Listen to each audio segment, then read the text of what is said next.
Yesterday we had a chance to listen to two different presentations regarding human trafficking. And these presentations were about Article 4 of the Convention. And forced labor was mentioned. This is natural as the two phenomena come hand in hand many times. In my presentation, I will definitely repeat some of the aspects of the earlier presentations, but I will talk about Article 4 in a broader and in a more general sense. My presentation will consist of two main parts. In the first part, I will talk about the notion of the forced labor, the notion of the slavery, the Article 4 itself, and in the second part, I will talk about some of the cases. I think I won't have enough time for the cases, so I will write them down in the chapter of our book, but I have to sum up some of the main conclusions of the court, of course.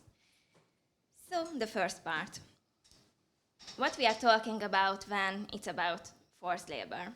Forced labor can be imposed to both adults or children by state authorities, by private enterprises, or by individuals. It is observed in all types of economic activity, such as domestic work, construction, agriculture, manufacturing, sexual exploitation, forced begging, and so on. These are the main examples. And it's also important that it's in every country. The Article 4 of the Convention consists of 3 different paragraphs. The first is, no one shall be held in slavery or servitude. The second is, no one shall be required to perform forced or compulsory labor. And the third is the exceptions from the forced or compulsory labor notion. There are 4 exceptions from this institution. The first is any work required to be done in ordinary course of detention imposed according to the provisions of Article 5. This is the regulation of the lawful detention, or during conditional release from such detention. The second exception is any service of a military character, or in case of conscientious objectors in countries where they are recognized, service exacted instead of compulsory military service.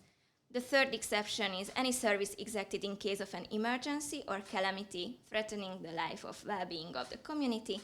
And the fourth exception is any work or service which forms part of normal civic obligations.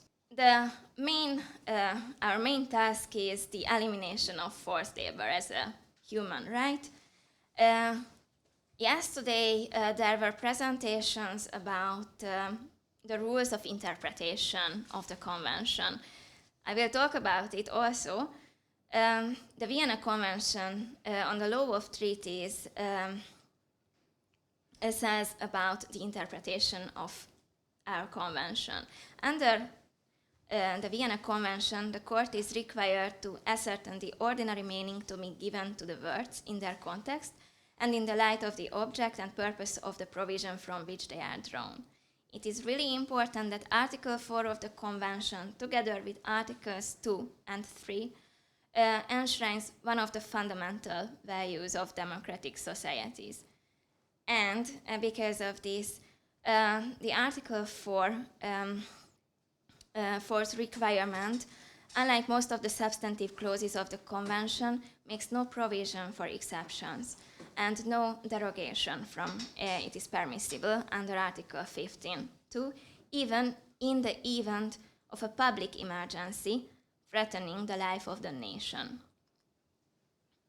In interpreting the concepts under Article 4 of the Convention, the Court relies on different international instruments. I have to mention the 1926 Slavery Convention, the Supplementary Convention on the Abolition of Slavery, the Slave Trade and Institutions and Practices similar to slavery, ILO Convention number 29. This is one of the most important. Council of Europe Convention of Action Against Trafficking in Human Beings, and the Palermo Protocol, again in connection with trafficking. Since the court's jurisdiction is limited to the convention, it has no competence to interpret provisions of international instruments, though, such as the Anti-Trafficking Convention, or to assess the compliance of respondent states with the standards contained therein. So, the notions. We have to talk about what we are talking about. Slavery and servitude. In considering the scope of slavery and therefore, the court refers to the classic definition of slavery, contained in the 1926 Slavery Convention, which defines slavery as the status or condition of a person over whom any or all of the powers attaching to the right of ownership are exercised. For convention purposes, servitude means an obligation to provide one's services that is imposed by the use of coercion and is to be linked with the concept of slavery. With regard to the concept of servitude, what is prohibited is particularly serious form of denial of freedom.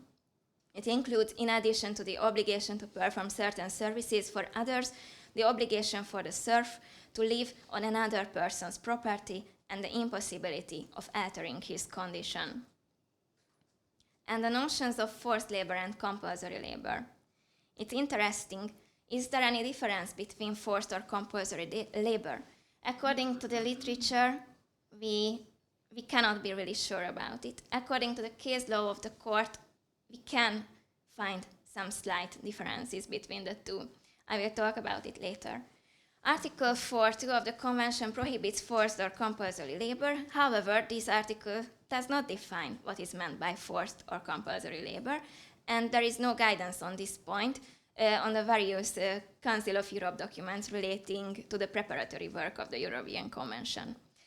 The case law has recourse to ILO Convention number 29 concerning forced or compulsory labor. And from this slide, I have to talk about the practice of the ILO. The ILO has two forced labor conventions which enjoy nearly universal ratification, meaning that almost all countries are legally obliged to respect their provisions and regularly report on them to the ILO's standards supervisory bodies. However, not being subject to forced labor is a fundamental human right, and all ILO member states have to respect the principle of the elimination of forced labor, regardless of ratification. This is also a very important aspect of this topic. The main ILO resources that we are dealing with: the Forced Labor Convention, Abolition of Forced Labor Convention, Protocol 2014 to the Forced Labor Convention, and Forced Labor Supplementary Measures Recommendation from 2014. The ILO Forced Labor Convention from 1930 says that forced or compulsory labor is all work or service which is exacted from any person under the threat of a penalty and for which the person has not offered himself or herself voluntarily. So forced or compulsory labor can be understood as work that is performed involuntarily and under the menace of any penalty. It refers to situations in which persons are coerced to work through the use of violence or intimidation or by more subtle means, such as manipulated debt, retention of identity papers, or threats of denunciation to immigration authorities. And some notions. Work or service, all type of work occurring in any activity, industry or sector, including in the informal economy.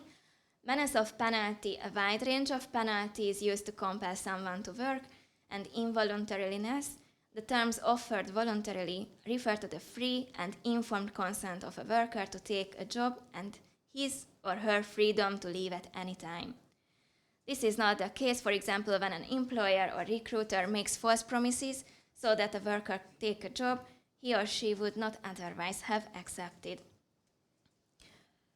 The Abolition of Forced Labor Convention number 105, adopted by the ILO in 1957, primarily concerns forced labor imposed by state authorities. I think this is also an important aspect we have to talk about. It prohibits specifically the use of forced labor as punishment for the expression of political views, for the purposes of economic development, as a means of labor discipline, as a punishment for participation in strikes, as a means of racial, religious, or other discrimination. I'm just showing you a table. It's a comparison between the exceptions from forced labor according to the convention and according to the ILO, as the ILO of the basic ILO has the basic instrument for the convention. We can think that there is no such big difference between the two. And yes, this is the case in itself. We have to make some distinctions, I'm sure, because nowadays many people just mix the notions of forced labor and exploitative working conditions. So forced labor is different from substandard or exploitative working conditions. Those who were present yesterday, there was a story in one of the human trafficking presentation. This story was about a taxi driver in Budapest who thought that he was a victim of forced labor. According to my opinion, he was a victim of exploitative working conditions. So various indicators can be used to ascertain when a situation amounts to forced labor, such as restriction on workers' freedom of movement, withholding of wages or identity documents, physical or sexual violence, threats and intimidation of fraudulent debt from which workers cannot escape. In addition to being a serious violation of fundamental human rights and labor rights, the exaction of forced labor is a criminal offense. Maybe this is the greatest distinction between the two. And the related case law of the European Court of Human Rights. If we take a look at the cases in general which are connected to slavery and forced labor, we can see that there are 3,311 cases, and there are three different topics which does not have not evoken any cases. Work required to be done during conditional release, service exacted in case of calamity, and service exacted in case of emergency. The other topics are effective investigation, positive obligations, servitude slavery, trafficking in human beings, compulsory labor, forced labor, work required of detainees, alternative civil service, service of military character, and normal civic obligations. You can see that there is a difference in the numbers between compulsory labor and forced labor. This suggests that there is a difference between the two, though most of the times it's only the matter of wording, but we will see. I won't go through all of the cases.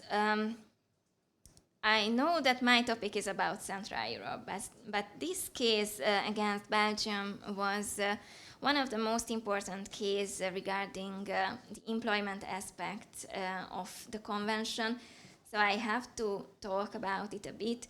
It's from 1983, so it's not a fresh case, but this case, the court accepted that the applicant, who was a pupil advocate, had suffered some prejudice by reason of the lack of remuneration and of reimbursement of expenses. But that prejudice went hand in hand with the advantages he enjoyed and had not been shown to be excessive. It held that while remunerated work may also qualify as forced or compulsory labor, the lack of remuneration and of reimbursement of expenses constitutes a relevant factor when considering what is proportionate or in the normal course of business, noting that the applicant had not had a disproportionate burden of work imposed on him, and that the amount of expenses directly occasioned by the legal work he performed in question had been relatively small. The court concluded that he had not been a victim of compulsory labor for the purposes of Article 4. There are many cases which refer to this case, not just these aspects, but many more.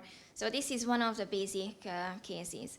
I gathered some cases from Greece, Romania, the United Kingdom, yes, Croatia, Austria, yes, but I don't want to go into details now, though I have time, but I will sum up those conclusions that is drawn by the court in these cases.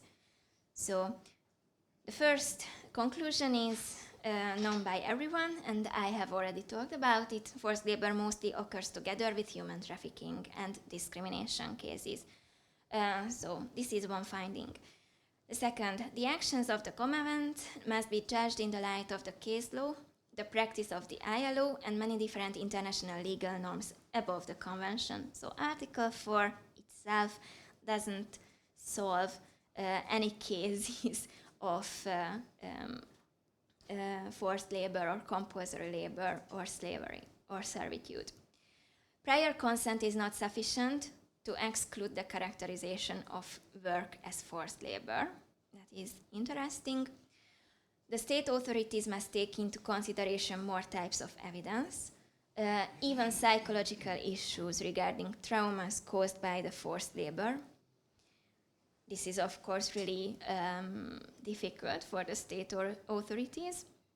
The threat of a punishment does not necessarily constitute forced or compulsory labor. This is the slight difference. Forced labor is a physical or mental coercion, and compulsory labor is compulsory, but it cannot refer just to any form of legal compulsion or obligation. So this will be the slight difference. Most of the times these are together, but we can imagine cases where there is a distinction between forced labor and compulsory labor. There is no positive obligation for investigating compulsory or forced labor that happens on the territory of another state or does not involve any nationals. This was an Austrian case. Yes, regarding the working condition of the prisoners, it can be rightful if the remuneration is given in nature and not in financial form. So that won't be a forced labor. And also regarding the cases of prisoners, it can be rightful if they are affiliated to the unemployment insurance scheme, but not the old age pension system. Okay. And thank you for your kind attention.